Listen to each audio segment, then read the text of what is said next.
Have you ever struggled with the concept of faith? I have. I remember sitting in the back of an empty church on a warm Washington summer morning.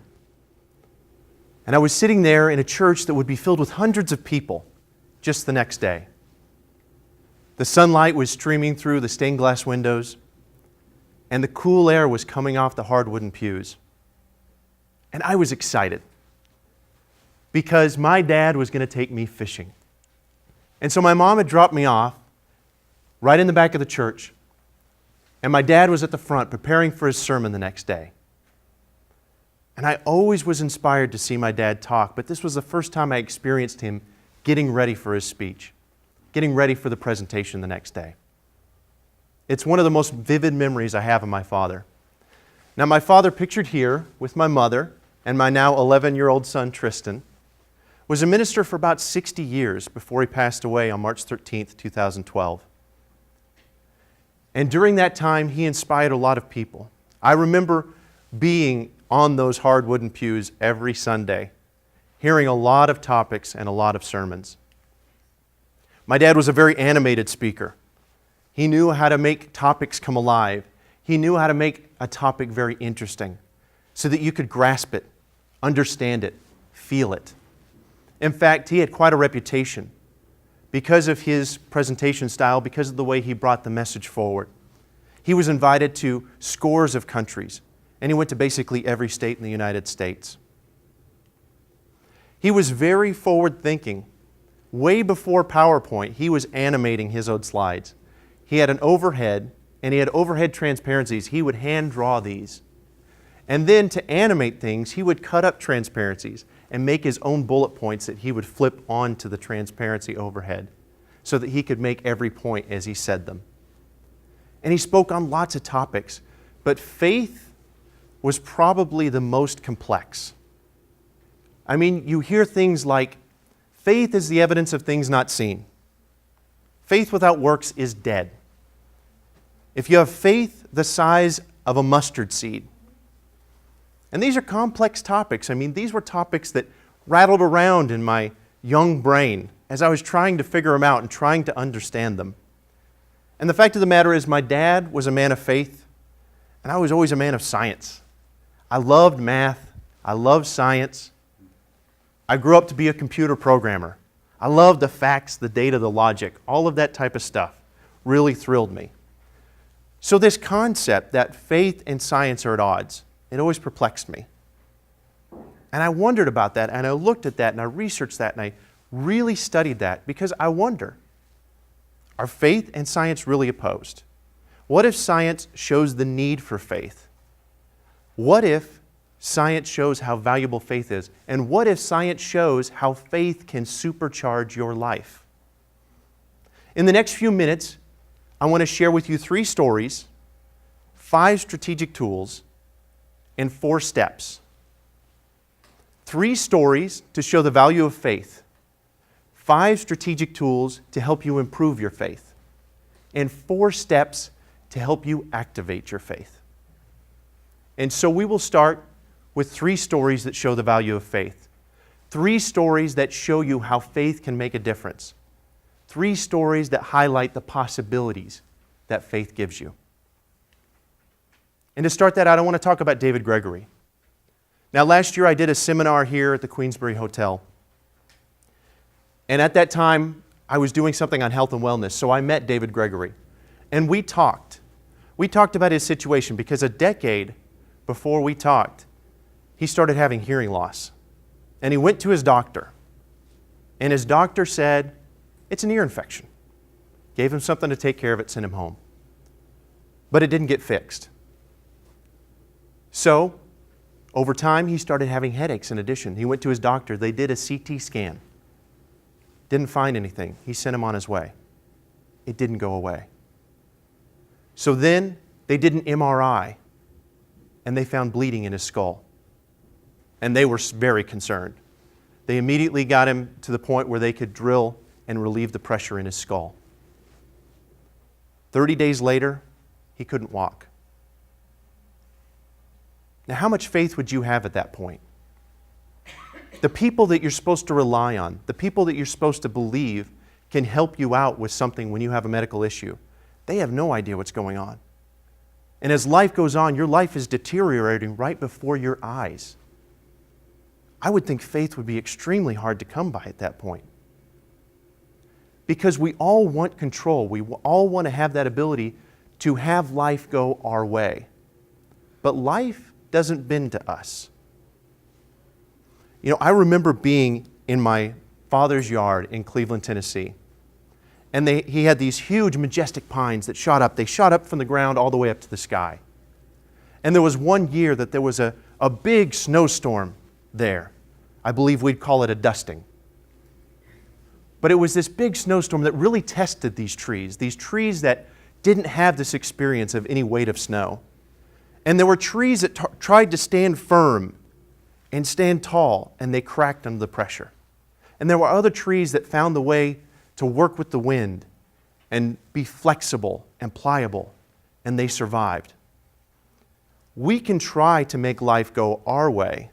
We can try to have control, but what control is a fear that we cannot handle things. If we can instead have faith that no matter what comes our way, we can handle it, we can be more flexible and more pliable as life goes on. I saw an interesting movie the other day, After Earth. Crazy premise. The earth has got so dangerous because of all of these animals have gone awry, so we had to leave. And there's this soldier on this transport, this spaceship, going through space. And he's actually there with his son, his about 12-year-old son. And they're with a lot of other people, but something happens and they crash land on Earth. Now everybody has perished except for the soldier and his son. And the soldier, his legs are broken. He can't go anywhere. But in order for them to survive, they've got to find a piece of the spaceship that's beyond them, that's a ways in the distance. And only his son's able to go because he can't move. His legs are broken. So they can communicate, and as his son's going on this trek, through this dangerous trek, he tells him something. He tells him something that's very important to encourage him. And he says this: fear is not real. The only place that fear exists is in our thoughts of the future. It is a product of our imagination, causing us to fear things that do not at present or may not ever exist. This is near insanity. Do not misunderstand me. Danger is very real, but fear is a choice. Think about that for a second. Fear isn't real. There's nothing real about fear. We are believing that something's going to happen when we're afraid. Chances are it won't.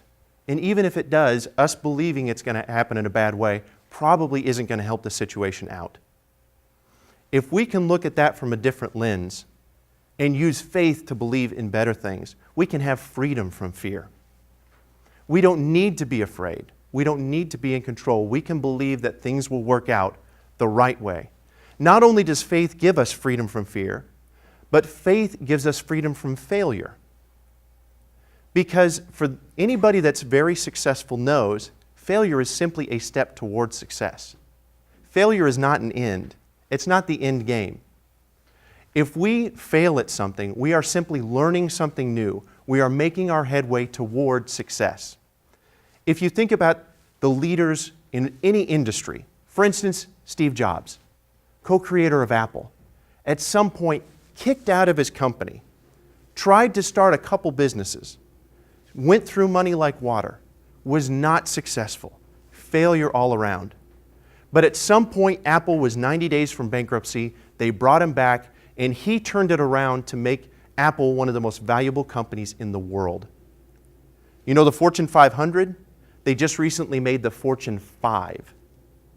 That's how much success he had, built on top of failure.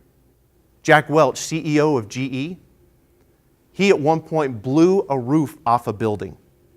I would expect to be fired. He expected to be fired. But he became CEO and made GE's stock price go up 4,000% in his time there. Thomas Edison went through countless iterations of the light bulb before he ever got to a working model. What did he have to say about it? Did he think it was failure? No, he said, I have not failed. I just found 1,000 ways that won't work. Failure is not an end when we have faith. It is simply a step on the road to success. At the end of the day, we can look through that door to the future, and we can believe there's something bad waiting for us. We can believe there's something that is not going to be good, and that we're going to have great difficulties. Or we can look to that door to the future and believe that there is a better life out there, that there is something better we have in front of us.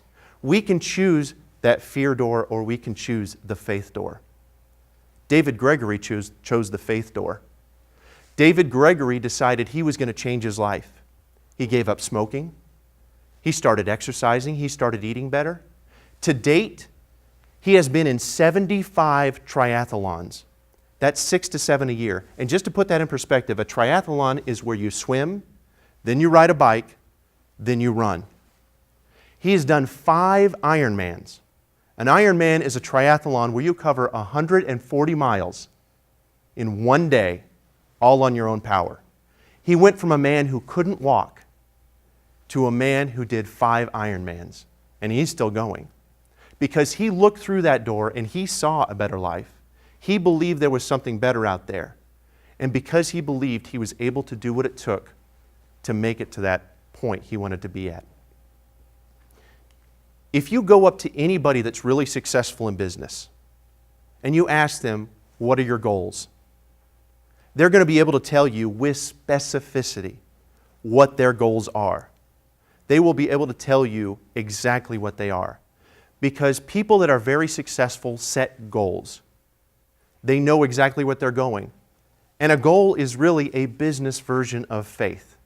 I believe that in 3 years I'm going to accomplish this. And then they do the work to make that happen. That's the type of faith that works in that realm.